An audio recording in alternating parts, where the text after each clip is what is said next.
Glória a Deus. Santo é o nome de Jesus. Eu quero estar compartilhando a palavra com vocês em 2 Timóteo, abra sua Bíblia. Eu quero estar falando sobre consolidação, o processo da consolidação. Esse é o nosso tema, amém, do ano. Esse é o nosso tema do Fusion desse ano. Eu quero estar falando sobre o processo da consolidação. 2 Timóteo, capítulo 2, vamos estar lendo de 1 ao 7 nesse momento.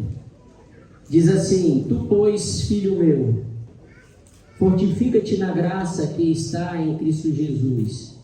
E o que de minha parte ouviste através de muitos testemunha, isso mesmo transmite a homens fiéis e também idôneos para instruir a outros.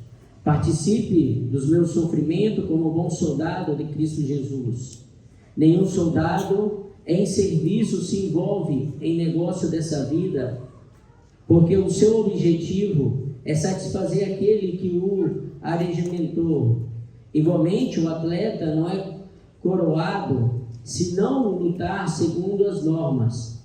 O lavrador que trabalha deve ser o primeiro a participar dos frutos. Pondera o que acabo de dizer, porque o Senhor te dará compreensão em todas as coisas. Lembra-te de Jesus Cristo, ressuscitado dentre os mortos, descendente de Davi, segundo o meu evangelho. Amém. 9. Pelo qual estou sofrendo até algemas, como malfeitor. Contudo, a palavra de Deus não está algemada. Amém. Glória a Deus. Amados, eu lembro, quando eu era pequeno, quando eu tinha 6, 7 anos, o meu pai comprou uma bicicleta para mim. E eu quedei muito emocionado pela bicicleta.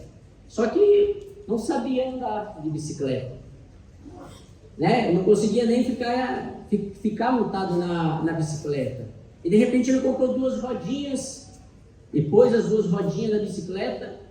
Então eu comecei a andar e quedei feliz andando com as rodinhas. Só que chegou um momento que ele tirou uma rodinha e eu comecei a cair da bicicleta.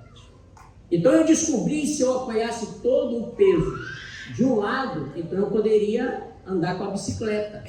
Só que ele viu, quando eu estava conseguindo andar com uma rodinha, ele tirou outra rodinha. Não sei quem já passou por isso. E quando ele tirou outra rodinha, eu andava um pouquinho e caía. Andava um pouquinho e caía. Então foi onde meu pai começou a pôr a mão aqui nas minhas costas.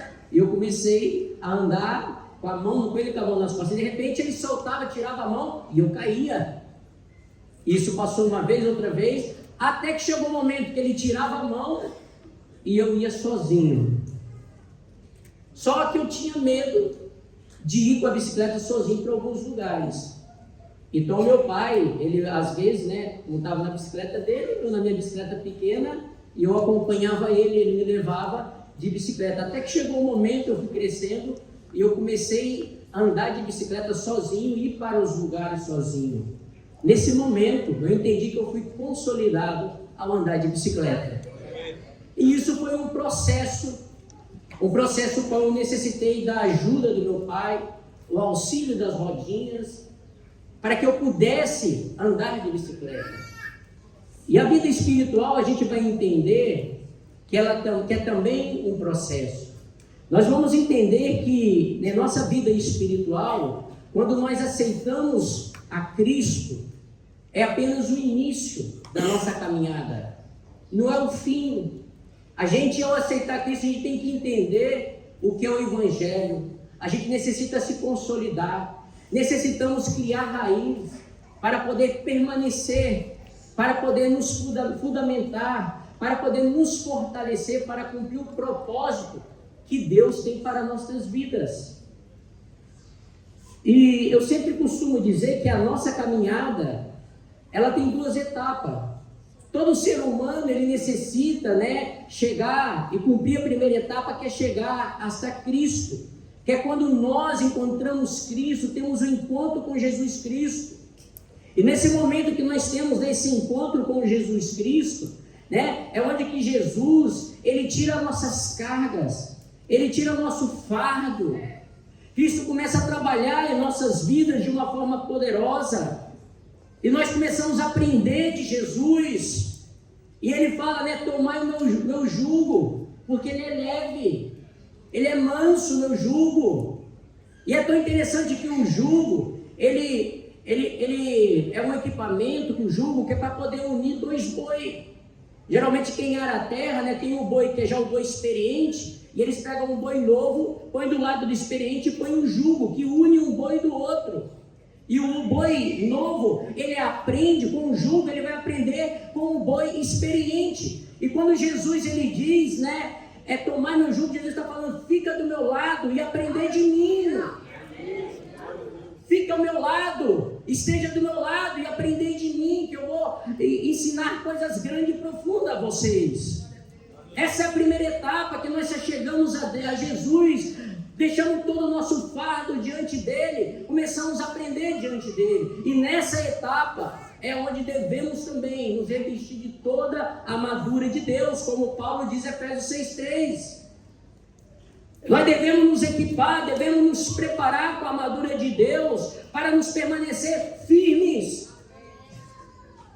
Para permanecer firme. E aí começa a nossa segunda etapa. E nessa segunda etapa consiste em cumprir o propósito que Cristo tem em nossa vida enquanto estamos aqui.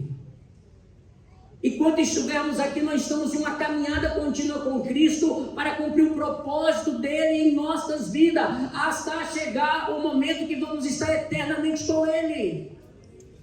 E essa é a segunda etapa. E Deus ele falava no meu coração, queridos, isso é uma palavra para muitos jovens que estão aqui. Deus ministrava no meu coração que veio nesse congresso muito jovem como uma última tentativa. Jovens que estão cansados de lutar, que não conseguem vencer os obstáculos, não conseguem vencer a tentação. Jovens que têm caído uma vez, outra vez, como andando de bicicleta. Mas Deus manda te dizer que mesmo que tu caia uma vez, tu caia outra vez, o cair é do homem, mas o levantar é de Deus. É Ele que te levanta. Aleluia. Glória a Deus. Salmo 34 diz que muitos são a aflição do justo, mas o Senhor te livrará de todas elas.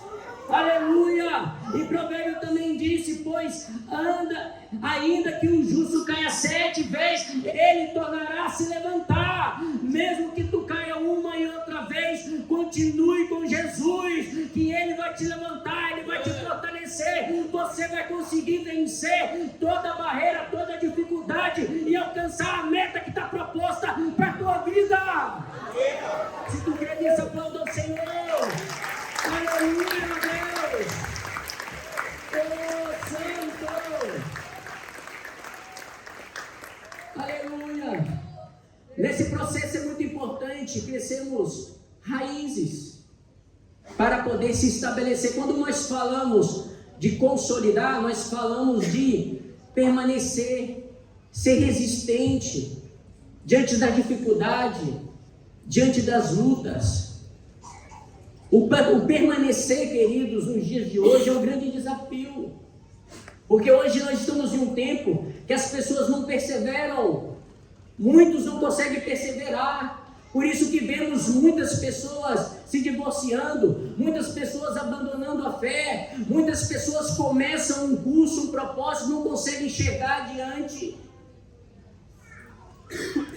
Uma vez a pastora Débora compartilhou, uma vez que ela foi em Castelhão, compartilhou algo conosco, que eu louvei a Deus, porque muitas vezes nós não temos ideia daquilo que nós transmitimos para as pessoas que estão ao nosso lado, para nossos filhos, somente pela razão de permanecermos. E a pastora Débora estava compartilhando que um dia a Axa falou com ela, se referindo, né, a mim,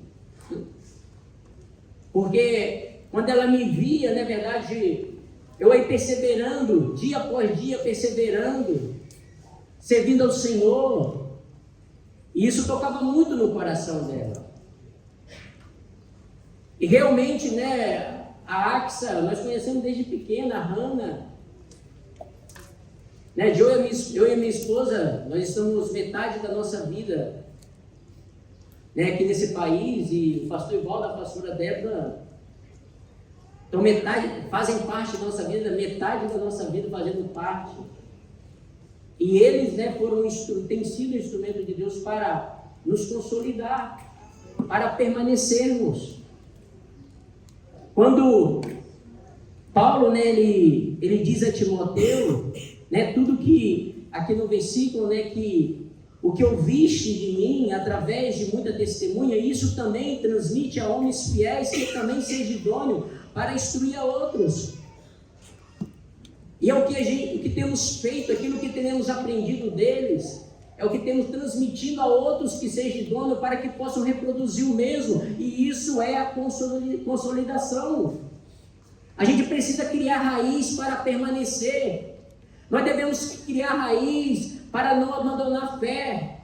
Nós devemos criar raiz para não abandonar nossa família, para não abandonar as pessoas que amamos quando vem o obstáculo, a dificuldade, e vem. Existe uma história, que é a história do bambu japonês. Essa história, ela fala muito forte em nosso coração a respeito de consolidar, porque o bambu japonês, é surpreendente a história e o crescimento do bambu japonês. Ela é uma planta que é cultivada, que o cultivador, quando cultiva a semente, ele durante 7 anos, ele simplesmente cuida da semente, e ele não vê nada. É 7 anos cuidando, ponendo água, adubando, e ele não vê nada, não cresce nada. Durante 7 anos, não cresce nada. Mas quando chega o 7º ano, no 7º ano, então se ele começa a crescer, e durante 6 meses, ele pode crescer entre 25 a 30 metros de altura em apenas 6 meses. E o que sucedeu aqui? Que durante esses primeiros anos, o bambu, ele criou raiz tão profunda, que sustentou, que fortaleceu para poder ele crescer. E aí aprendemos com o bambu, com esse cultivador que esperou o tempo, que a paciência, a dedicação são fundamental para a consolidação. A paciência e a dedicação, elas servem, na verdade, para que possamos, né, criar raízes profundas, para que quando chega o momento certo, possamos crescer e dar frutos para a glória de Deus. Amém? Aleluias! Glória a Deus! Às vezes somos muito apressados. Às vezes queremos fazer muitas coisas no tempo errado, no momento errado. E o próprio Santiago, no capítulo 10, verso 11, ele diz: meus irmãos, tomai por exemplo as aflições e paciência dos profetas que falaram em nome do Senhor. É que tem por bem-aventurados que sofrem. Ele disse: ouviste qual foi a paciência de Jó, e viste o fim que o Senhor lhe deu, porque o Senhor é muito misericordioso e piedoso. Então, para consolidar, é necessário ter paciência, e temos como exemplo os profetas, a Jó. E a paciência, ela está associada à longanimidade, à serenidade, em uma dimensão divina. Ser paciente é ser longânimo, ser paciente é ser sereno, é a capacidade prolongada de sofrer, de passar por situações difíceis, de preservar nossos sentimentos mediante a angústia. Quantos missionários vão para o campo e quando vem a luta, quando vem a tribulação, eles desistem? E quem que não passa por luta e por dificuldade, irmãos? Se uma pessoa, ela está fazendo a obra do Senhor, ela vai de coração prazer a vontade do Senhor, vai vir oposição. E a oposição, ela faz parte do nosso crescimento. Só que a gente tem que manter firme sem desmaiar. Porque quando nós permanecemos, o fruto virão para a glória de Deus. Você vai pensar ver os frutos, amém, sobre a tua vida. E ser paciente é ter a capacidade de sofrer a pressão das adversidades e permanecer com um espírito sereno diante de Deus. Porque a paciência, ela é perseverante. A paciência, ela é resistente, ela nos faz resistente e paciente. Mas como eu disse, é difícil, não é verdade? Ter paciência nesse tempo, ter a paciência de esperar o momento certo para casar, de ter, né, o namorado. Como é difícil esperar o momento certo.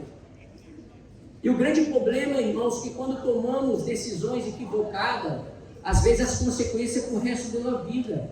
Muitas pessoas param o processo de Deus em vossa vida por decisões equivocadas, por não serem pacientes. Então é necessário aprender a ser paciente, até para a salvação. O próprio Jesus Cristo, em Lucas 21:19, disse: com a vossa perseverança ou paciência, vocês, aleluia, ganharão suas almas. É com a paciência que nós iremos alcançar o nosso galardão. Você está entendendo isso? Mira, vira uma pessoa do seu lado e diga: tu está entendendo isso? Fala, ser paciente. Aleluia, dá uma aplauso ao Senhor.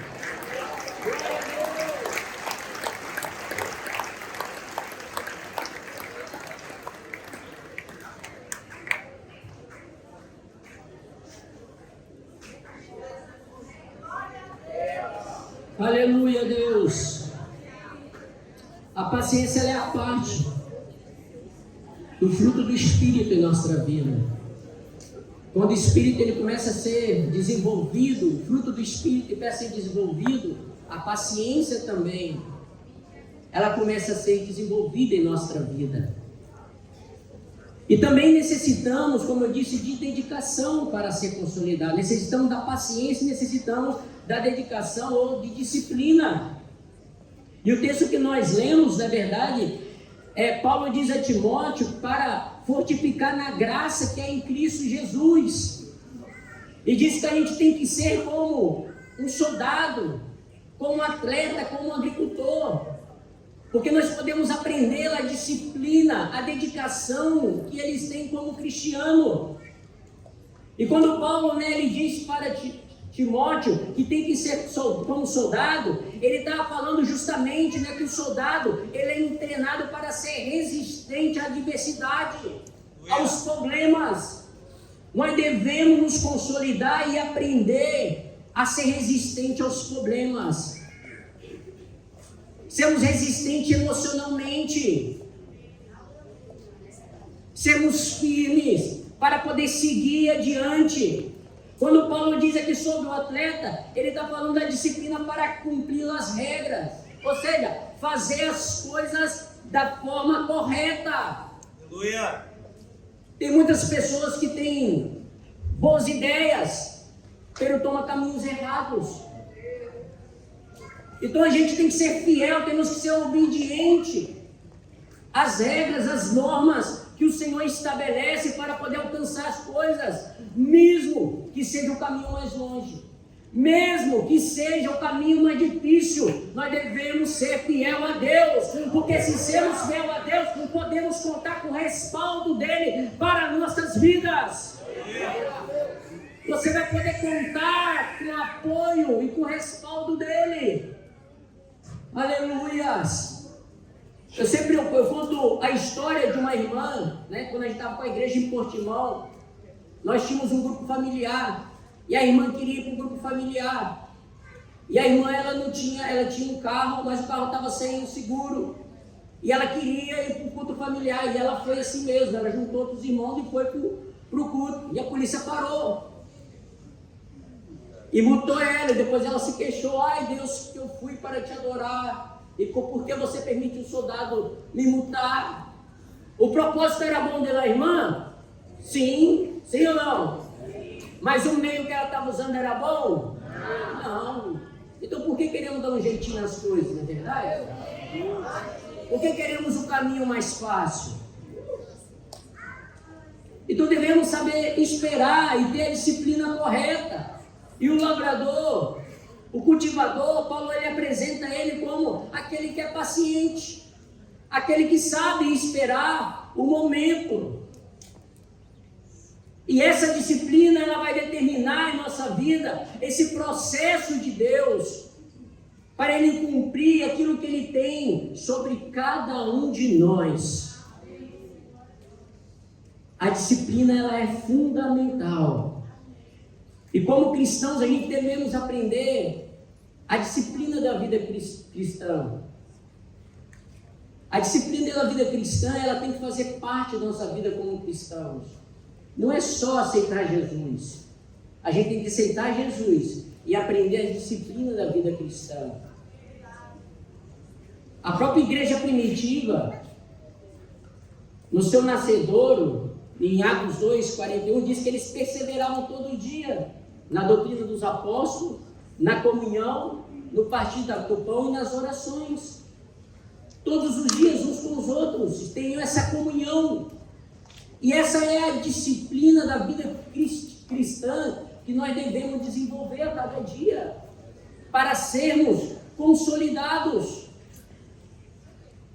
Nós podemos observar que, quando Pedro ele predica, no dia de Pentecostes, e aquela multitude que aceita o Senhor, o próprio texto em Atos 2:42 disse que aqueles que aceitaram a palavra foram batizados.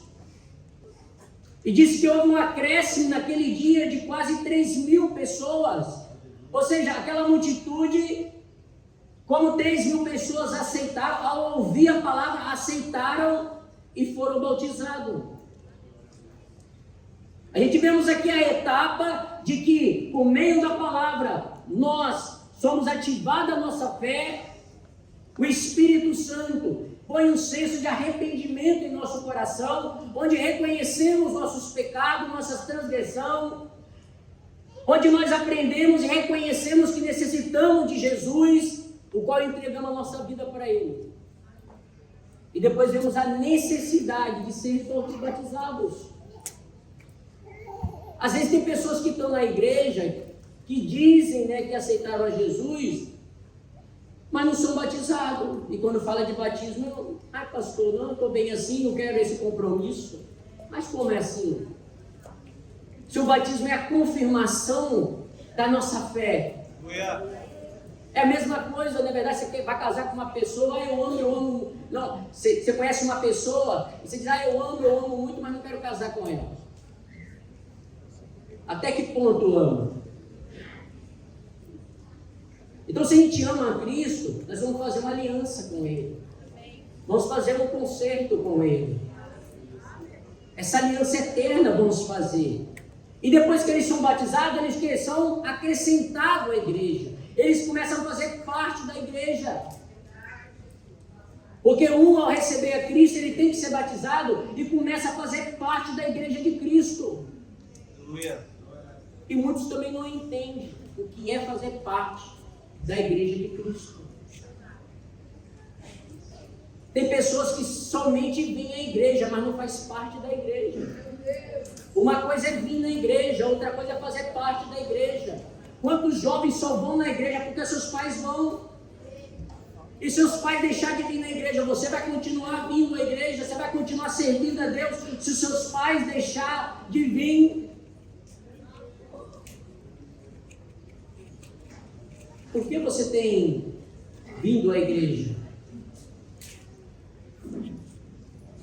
A gente temos que entender que a igreja não é simplesmente um local, mas nós somos a igreja. E esse local é o lugar que a igreja se reúne. É o lugar que nós temos comunhão uns com os outros para adorar, servir, para aprender a palavra do Senhor, para sermos consolidados, para darmos fruto para a glória de Deus. E nesse processo a gente pode observar que eles, ao fazer parte da igreja, é quando eles começam a perseverar cada dia na palavra. Ao aceitar Cristo, a gente temos que buscar conhecer a palavra, fazer um discipulado, participar de estudo, ler a Bíblia, meditar na Bíblia, para sermos consolidados. Eu lembro que quando eu aceitei a Cristo, eu comecei a ir na igreja, fiz o discipulado, e de repente, no discipulado, nos cultos que eu ia, Deus começava a falar no meu coração. Eu chegava e falava: Juscelia, você disse alguma coisa da minha vida para esse pastor? Porque esse pastor está falando da minha vida, dos meus pecados. E o Espírito Santo começou a tocar, ministrar no meu coração. Eu tinha um grupo de amigos, o qual saímos no fim de semana, nós saía buscando carnaval por todo lado do Brasil, no Espírito Santo, na cidade do Espírito Santo, lá na Bahia. E nós íamos buscando os fins de semana, para nós o carnaval era todo ano. Eu comecei a ir na igreja, aí os amigos passavam, às vezes eu ia para a igreja com ela, deixava depois ela em casa e ia com os amigos para a festa. Só que eu chegava lá na festa, ele estava lá tomando, já tinha tomado não sei quantos copos de cerveja e eu estava no primeiro. Já não tinha mais prazer para tomar.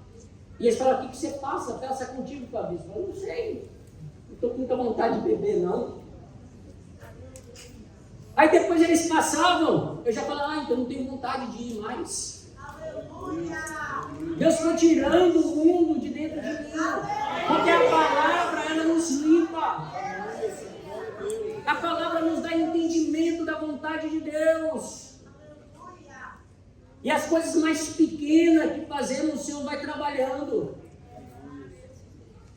Até mesmo, eu lá no Brasil, o calor que faz, eu andava sempre sem camisa, eu não tinha essa barriga. Aquela bermuda de jogador de futebol antigamente, curto. Eu saía na rua, como tranquilo. Depois comecei para a igreja, eu olhava para mim e ficava: estou sendo desnudo. Dentro da minha casa eu tinha vergonha de estar sem camisa, tinha minha mãe, minha irmã. E não foi porque me disseram, foi o próprio Espírito Santo que começou a falar e ministrar meu coração. Aleluia, pode aplaudir sempre para Deus. Aleluia. Deus começou a transformar a minha vida por meio da palavra. Então não há como consolidar sem a palavra. A palavra é a parte da consolidação. Como também é necessário termos comunhão. Termos comunhão uns com os outros. Agora eu te pergunto, meu irmão, minha irmã, jovem que aqui está, com quem você tem tido comunhão? Com quem você tem compartilhado o teu coração? Aqueles tinham comunhão com a igreja. É estar ao lado de pessoas que vai acrescentar na tua vida. Ter comunhão uns com os outros. As pessoas com qual temos comunhão e compartilhamos o nosso coração, elas vão determinar, elas vão ser uma das coisas que determina o nosso futuro. A influência, porque nós tanto influenciamos como somos influenciados por aquelas pessoas que convivemos. Às vezes tem muitas pessoas que têm mais prazer com os que estão lá fora, com o pecador, do que com os irmãos aqui na igreja. Nós devemos ter prazer com os irmãos. Porque a bênção de Deus, que Deus ele ministra em nossa vida, que é só dada por meio da comunhão.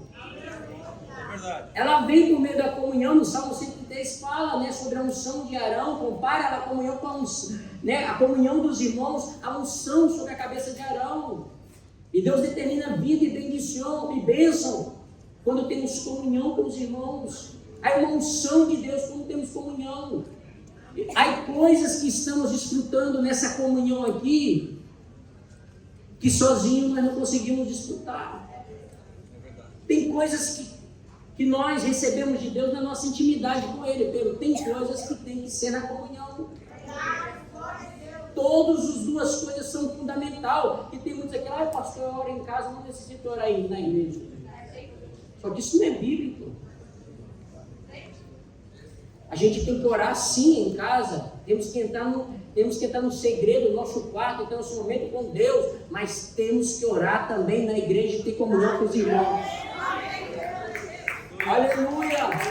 Devemos ter comunhão com os irmãos. E é verdade que quando começamos a ter comunhão com os irmãos, algumas pessoas vão se afastar da gente.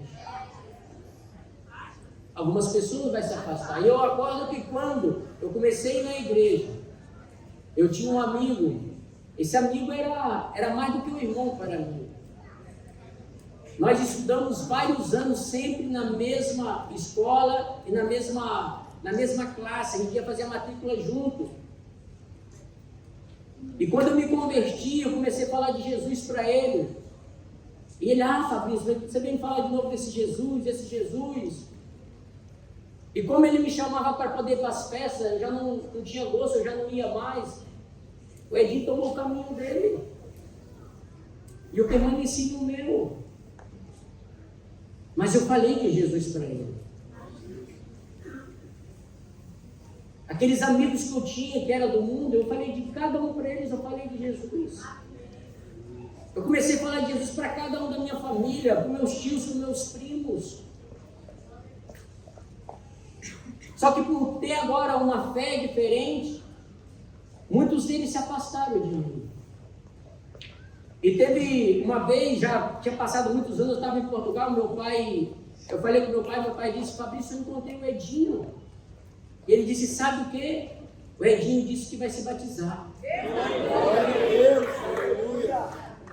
E quando eu fui para o Brasil, eu fui buscar o Edinho. Nós éramos irmãos, depois que eu aceitei Jesus. A relação, a nossa amizade, né, se separamos. E quando eu encontrei com ele, ele me abraçou, chorando. Ele falou, Fabrício, me desculpe, perdão. Eu falei, mas por quê? Porque você me falou de Jesus e eu rejeitei. E agora eu vejo como é bom ter Jesus no coração.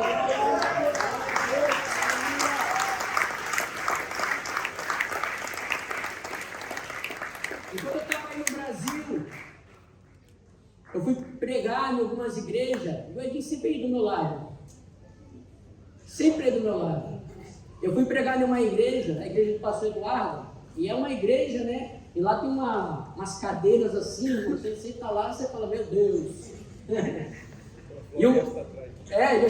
Aí eu cheguei lá, e o pastor Eduardo, nós estamos aqui lá de Portugal, nesse tempo, eu acho que era o Diácono Fabrício, vem aqui. Eu sentei lá, e o Edinho, que me conhecia, viu, né, eu subindo, o pastor honrando, e ele ficou assim. Quando acabou, ele me deu uma oportunidade, eu dei uma saudação, depois o Edinho, Fabrício, como Deus tem te honrado, hein? E foi tão inspirador esse tempo que eu tive com o Edinho, que começou a brotar no coração dele, Deus começou a falar no coração dele, e hoje ele é pastor para a glória de Deus.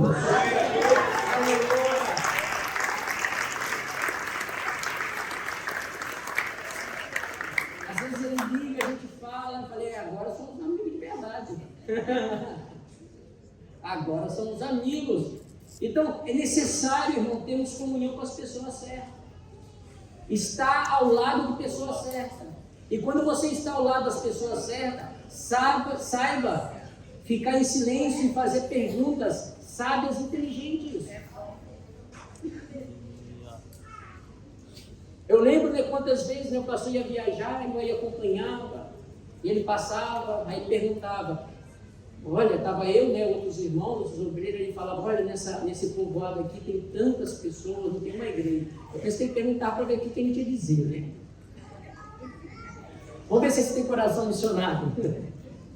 Mas aí ele falava, contava as histórias, as experiências.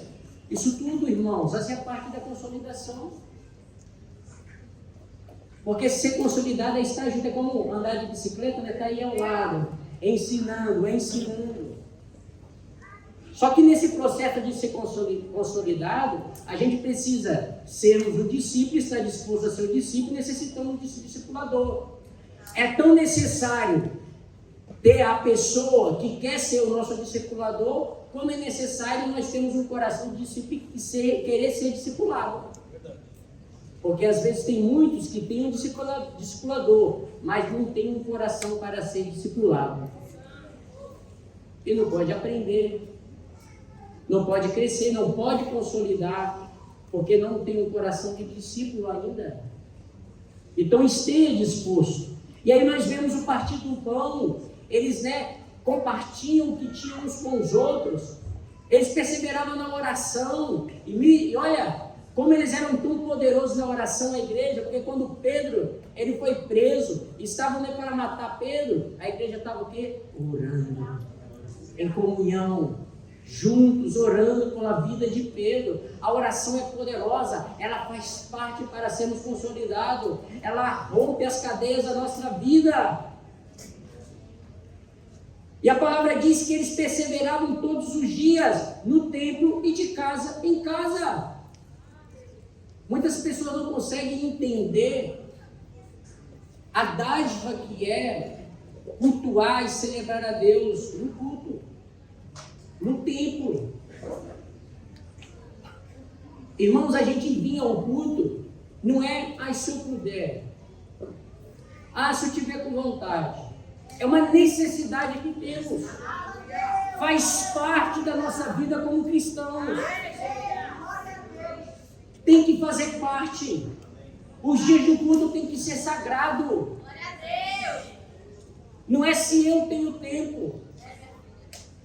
Isso faz parte da nossa disciplina. Quando tem uma disciplina, nós vamos ter o nosso dia que é para cultuar a Deus, o nosso momento que é para orar, o nosso momento para ler a Bíblia, o nosso momento para servir. Isso é ter uma vida discipulada para sermos consolidados. Não é uma opção. Tem pessoas que vai ao culto, se eu puder, se eu tenho vontade. Aí o que passa? O dia que você vem no culto, alguém liga, eu vou na tua casa, aí você já não vem no culto. Aí você vem no culto, o patrão diz, olha, eu trabalho mais 1 hora, 2 horas hoje. Você já vai vir no culto, por quê? Porque não é prioridade para a tua vida. Aleluia! Não é prioridade. Agora, se é prioridade, quando tu vai marcar qualquer outra coisa, fala, não, esse dia eu não posso porque eu tenho um compromisso com Deus. Aleluia! Eu tenho compromisso com Deus, eu não posso. Você vai no posto de saúde, vai agendar, para se consultar com o médico. Aí o médico te dá a consulta no dia do culto. Será que você não pode falar assim, nesse dia eu não posso, não pode ser para amanhã, não? É tão fácil, né? Isso demonstra onde está realmente o nosso coração. É igual, por exemplo, eu tive um momento de oração, a pessoa está orando, o telefone toca, acabou o momento com Deus. Vem cá, você estava orando a Deus, você estava orando a quem? Porque se por causa de uma chamada você parou a sua conversação com Deus, é bem provável que não era com Deus que você estava falando. Porque se eu estou falando com Deus, irmão, não é um telefonema que vai me parar. Não pode ser um telefonema, não pode ser uma pessoa que vai me distrair, porque você está falando com o Todo-Poderoso. Você está falando do seu Pai Celestial. Aleluia! Glória a Deus! É tão interessante que eles faziam. Também se reuniam de casa em casa. E de casa em casa a gente vê que as casas, eram um lugar onde também louvamos a Deus, onde evangelizamos, onde visitamos. E está faltando isso, irmãos. Às vezes a gente precisa de bênção, visitar os mais fracos. Vem um visitante, uma pessoa na igreja, a gente vai fazer uma visita, para poder ver como está essa pessoa, animar essa pessoa a continuar. E às vezes nós estamos na nossa vida, e é trabalho, é isso, e aquilo, e não sei o quê. E as almas vêm e vão, e a gente na nossa vida, distraídos. Não conseguimos às vezes perceber o que a pessoa realmente está passando. Às vezes vêm pessoas no culto, pessoas às vezes com depressão, com problema, dificuldade, a pessoa entra e sai e ninguém consegue ver a dor que a pessoa está. Às vezes tem muitos pais que não conseguem ver às vezes o sofrimento e a dor dos seus filhos. Problemas às vezes que muitos filhos estão passando na escola e os pais estão tão distraídos que não conseguem ver a dor dos seus filhos. O sofrimento de seus filhos. Porque estão tão distraídos, ocupados com tantas as coisas. Então a gente temos que se focar. E isso é muito importante, de casa em casa, adorar, louvar o Senhor. Se reunir para adorar, para engrandecer o Senhor. Esse fogo, ele tem que novamente ser gerado dentro de nós. Eu acordo que quando eu me converti, irmão, eu desejo, tinha um anciano lá na igreja, esse anciano, todo culto levava um visitante. E eu falo, como ele pode todo culto levar um visitante? E era uma pessoa já que tinha quase 70 anos. E quase todo culto estava aí, toda semana ele levava um visitante. Eu falo, mas como que pode trazer tanto visitante? E aquilo me inspirou. Eu comecei a bater na casa dos vizinhos, né? Aí tinha uma vizinha lá que tinha um filho que era meio doido, meio demoniado. Eu era novo convertido, eu falei, não, tem que levar também um visitante para a igreja. E eu queria ir lá na casa dessa irmã para convidar ela para a igreja, mas eu tinha medo, porque o filho dela que era meio demoniado. Aí eu chamei um amigo meu. Eu falei assim, olha, vamos lá comigo, lá que eu quero convidar a senhora para poder ir no culto, mas ela tem um filho que é meio louco, meio demoniado, e vou lá para você me apoiar. Eu falei, vamos. Aí eu cheguei lá, bati na porta, ela não recebeu, eu falei, ô vizinha, eu vim aqui para poder te falar de Deus e te convidar para ir na igreja. Aí eu falei, e seu filho? Aí o filho dela, não, ele está aí dentro, eu chamar ele. Eu pensando que ela queria nem chamasse, né, deixasse ele lá. E ela chamou, ele veio. Aí de repente eu abri a Bíblia. Eu falei, quero compartilhar um texto. Eu abri a Bíblia, irmão, e leio o texto. E de repente, né, Deus começou a colocar palavras na minha boca. Aí eu falei, ô Senhor, eu falei, como que isso pode? Me maravilhava como Deus usava. Eu nem conhecia a Bíblia e Deus pôs palavra. Aí eu convidei a irmã foi, o filho dela foi no culto. E depois do outro culto também foi. Eu consegui lá uma cesta básica para eles na igreja. Aí o filho dela que andava revirando, né, o lixão, buscando coisa pela noite, os vizinhos todos chamavam, ô maluco, louco. Aí ele começou a colocar uma roupinha, tomar um banho, ir para a igreja, e as pessoas não acreditavam na transformação do filho dela. Aí foi quando eu fui para Portugal, depois eu não tive mais notícia deles. Mas a gente precisa novamente, queridos, isso, começar a compartilhar de Jesus de casa em casa. Não é, hoje em dia, a gente vê os irmãos se reunir só para comer e beber. Mas quando a gente fala de Jesus, as reuniões na casa de muitos crentes, Jesus está de fora. Porque come, bebe, habla do Zezinho, da Maria, mas não fala de Jesus. E se a gente se reúne, a gente tem que se reunir para bem, não para mal. Não é só para comer, para fazer festa. Tem cristãos que vai fazer um aniversário e nenhuma oração faz para o aniversariante. Mas que festa é essa? Que Jesus está de fora? Que festa é essa que Jesus está de fora? Jesus ele tem que estar presente em tudo. E quando a gente começa a ter essa disciplina diária em nossas vidas, irmão, a gente começa a ver os resultados. Porque os resultados na igreja primitiva era visível. Em Atos 2, a partir do 43, diz que em cada alma havia temor de Deus. O Espírito Santo começa a produzir um temor santo em nossos corações. Havia sinais, havia milagres, eram feitos pelos apóstolos, devido à vida que eles levavam diante de Jesus. Eles estavam juntos, havia comunhão, havia um sentir, um pensar no meio da igreja. Eles vendiam suas propriedades, ninguém dizia, né, que é meu, não, o que é meu é seu. Se tu necessita, eu vou compartilhar contigo. Era um só coração, e eles louvavam a Deus continuamente, cantando, adorando ao Senhor, e havia simpatia com o povo. E depois diz que o Senhor acrescentava à igreja aqueles que havia de ser salvos. Somente pela vida que eles levavam. Sabia que a nossa vida com Deus fala mais do que as nossas palavras? A nossa vida com Deus fala mais que a nossa palavra. A mensagem que nós temos para as pessoas não pode ser só de palavra. A mensagem que temos para as pessoas tem que ser com a nossa vida, com o nosso caminhar diário. Essa é a mensagem que vamos passar para nossos filhos. Eu estava até falando com alguns pastores, porque tantos jovens, quando tomam a adolescência, a juventude, se afastam do caminho do Senhor. Às vezes filhos de pastores tomam caminhos errados, por quê? Será que não está havendo ausência de Deus nos hogares cristianos? Porque tem muitos que são muito crentes, mas somente no momento da reunião na igreja. Quando estão em casa com sua família, com seus filhos, não tem uma posição de cristãos. E os nossos filhos, eles têm que ver essa identidade de Cristo em nós.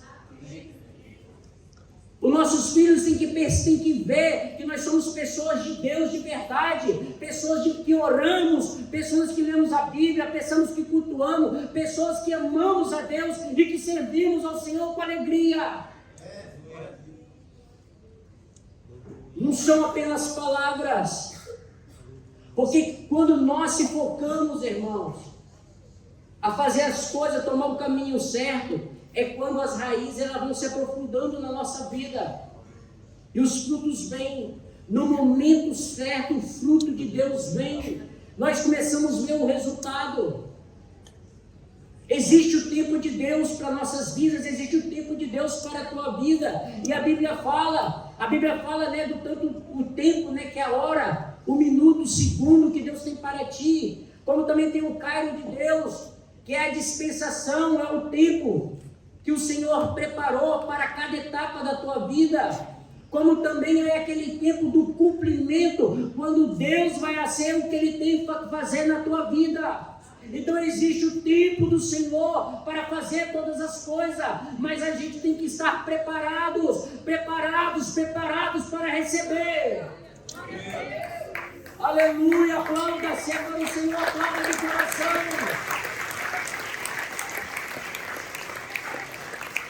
Aleluia. Salmo 31 diz que os tempos estão nas mãos de Deus. Eclesiastes 3:1 diz que tudo tem o seu tempo, e tudo que é desejado debaixo da terra tem sua hora. Então existe o tempo do Senhor. Abacuque 2:3 diz: embora a visão demore um pouco, mas se apressa para o fim, e não mente, mesmo que demore, espere, porque sem dúvida virá, e não tardará muito. Não tardará muito aquilo que Deus tem para fazer, mas devemos estar preparados, com as raízes profundas, como o bambu japonês, para começar a experimentar o que Deus ele tem preparado. E quantas pessoas estão aqui, estão debaixo de uma palavra de Deus, estão debaixo de uma promessa de Deus. Então se prepare que virá aquilo que Deus disse, Ele loará em nome de Jesus. Aleluia, glória a Deus, santo. Quando nós estamos nesse processo, no processo de Deus, irmão, as coisas começam a passar em nossa vida, e quando estamos preparados, quando chega o momento, vem de repente, num momento inesperado acontece. O momento que nós não estávamos esperando, de repente vem e acontece. Basta nós estarmos preparados, fundamentados, e quando a gente menos esperar, vai passar, vai acontecer. Não duvide, não olha, não mire os tempos. Aquele que mira o tempo não vai semear. Aquele que mirar o tempo vai se preparar. Devemos esperar o momento do Senhor, é como no dia de Pentecostes. Eles estavam abaixo a palavra de Jesus, ficar em Jerusalém, e eles aí estavam orando, buscando a Deus, até que de repente o Espírito veio sobre eles, e foram todos cheios do Espírito Santo. Nós vemos como que o de repente, quando estamos buscando e nos preparando, o de repente de Deus vem na nossa vida espiritual. De repente o Senhor faz algo inesperado em nossa vida, e já não somos mais o mesmo, e pensamos a ter um propósito, a vida começa a ter um sentido. Aquilo que não conseguimos vencer, as barreiras, a dificuldade, a tentação, começamos a vencer. O medo de falar de Jesus se vai, e começamos com ousadia falar do amor de Jesus para as pessoas. Porque de repente o Senhor começa a nos surpreender. É como também podemos ver que o de repente ele vem sobre a nossa família, sobre nossos amigos. Em Atos 22:6 disse que mais aconteceu que quando estava chegando perto de Damasco, por volta do meio-dia, de repente uma grande luz do céu se acercou e resplandeceu, falando sobre Saulo, que estava indo para Damasco. E quando ele estava aí indo para Damasco, de repente veio uma luz, ele caiu no chão, Jesus falou com ele. Aleluia. Porque com certeza a igreja já estava orando por Saulo. Desde a morte de Estevão, a igreja já começou a orar por Saulo. E de repente o Senhor tocou e salvou Saulo. Como também aconteceu na casa de Cornélio, que quando Pedro estava falando de Jesus para Cornélio, de repente, em um momento, o Espírito caiu sobre a casa de Cornélio. De repente, coisas começam a suceder. Eu estava falando com o Ronaldo, não, e ele estava compartilhando não, sobre a questão de Brasil. Ele falou: Fabrício, de repente começou a passar coisas, Deus confirmando tudo, Deus de repente abrindo portas, de repente o Senhor salvando, libertando aquele que nós estamos orando tanto tempo, de repente é libertado, de repente essa pessoa é salva. Só que tem que perseverar. Aleluia, você que está orando por um amigo, por um filho, por um ente querido, já tem anos, nada está passando, siga orando, siga clamando, porque de repente o Senhor vai fazer na vida dele. De repente virá um milagre de Deus. Aleluia. E aqueles que estão lutando contra o pecado, contra o vício: pastor, eu estou na igreja há tanto tempo, mas eu não consigo deixar esse vício, pastor. Quantas pessoas que estão na igreja, vêm para o culto, adoram, estão presos, estão encadenados num vício e não conseguem estar livre. Se você começar a se posicionar, a orar, glória a Deus, buscar se consolidar, buscar a Deus em oração, na palavra, você vai perceber que de repente o Senhor vai te tocar, e essa cadeia na tua vida vai cair, e você vai ser livre em nome de Jesus. E quem sabe esse de repente é hoje? Quem sabe esse de repente é hoje? A gente não sabe. O meu irmão, ele foi batizado com o Espírito Santo dentro da carrinha. Eles estavam com o pastor em volta e foram para a Almada. Na volta, estava meu irmão, outros irmãos. Eles começaram a ir a orar, adorar a Deus na carrinha. De repente o Espírito Santo vem sobre ele e ele é batizado dentro da carrinha. As coisas de Deus, irmão, quando a gente se foca, quando começamos a fazer as coisas bem diante de Deus, Deus começa a nos surpreender. E assim vai ser a vida dele de repente. Ele vai vir para conosco de uma forma de repente. Uma hora que não vamos estar esperando. Paulo diz em 1 Coríntios 15:58 que será no piscar de olhos. No piscar de olhos Ele virá. Em Mateus 24, 44, diz que Ele virá no momento que não vamos estar esperando. Será de repente. Então devemos estar preparados para aquilo que Deus quer fazer em nossa vida. Quantos querem as promessas do Senhor? Quantos querem estar firmados? Vamos poner de pé em nome de Jesus. Aleluia! Deus tem algo especial para a tua vida, meu irmão, minha irmã, jovens que aqui estão. Deus tem algo especial. Feche os olhos ainda um momento, em nome de Jesus, nós vamos estar orando. Eu quero te convidar nesse momento a você fechar seus olhos.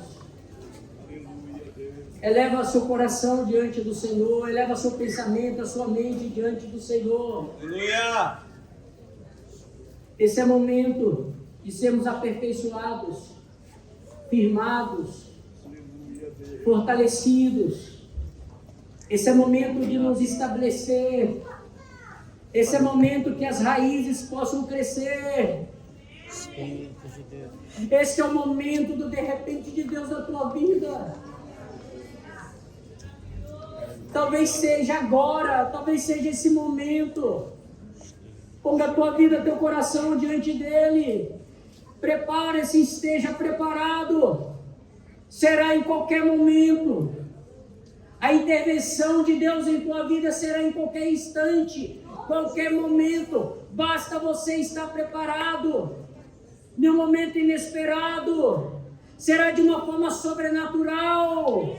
Será sem aviso prévio. Ele vai te surpreender se você crer.